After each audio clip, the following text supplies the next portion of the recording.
ನಮಸ್ಕಾರ, ನ್ಯೂಸ್ 26ಗೆ ಸ್ವಾಗತ. ಸಿದ್ದಪ್ಪ ಬಿ ದೊಡಮನಿ ತಾಲೂಕು ಅಧ್ಯಕ್ಷರು ಭೀಮ್ ಆರ್ಮಿ ಹುಣಸಗಿ ನೊಂದ ಕುಟುಂಬಕ್ಕೆ ನ್ಯಾಯ ಸಿಗುವವರೆಗೂ ನಮ್ಮ ಹೋರಾಟ ಮುಂದುವರಿಯುವುದು ಅಂತ ತಿಳಿಸಿದ್ದಾರೆ.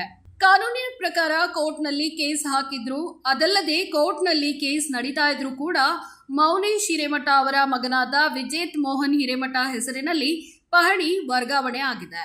ಕೋರ್ಟ್ನಲ್ಲಿ ಕೇಸ್ ನಡೀತಾ ಇದ್ರು ಪಹಣಿ ವರ್ಗಾವಣೆಯನ್ನ ಮಾಡಿದ್ದಾರೆ. ಒಂದು ಲಂಚದ ಆಮಿಷಕ್ಕಾಗಿ ಅಧಿಕಾರಿಗಳು ಶಾಮೀಲಾಗಿ ಬಡವರಿಗೆ ಅನ್ಯಾಯ ಮಾಡ್ತಿದ್ದಾರೆ.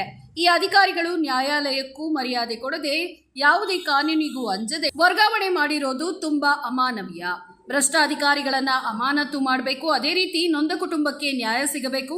ಇಲ್ಲವಾದ್ರೆ ಸಂಬಂಧಪಟ್ಟ ಕಚೇರಿ ಮುಂದೆ ಭೀಮ್ ಆರ್ಮಿ ಸಂಘಟನೆಯಿಂದ ಉಗ್ರವಾದ ಹೋರಾಟ ಭ್ರಷ್ಟ ಅಧಿಕಾರಿಗಳ ವಿರುದ್ಧ ಹಮ್ಮಿಕೊಳ್ಳಲಾಗುವುದು ಅಂತ ಸಿದ್ದಪ್ಪ ಬಿ ದೊಡಮನಿ ತಾಲೂಕು ಅಧ್ಯಕ್ಷರು ಎಚ್ಚರಿಕೆಯನ್ನ ನೀಡಿದ್ದಾರೆ.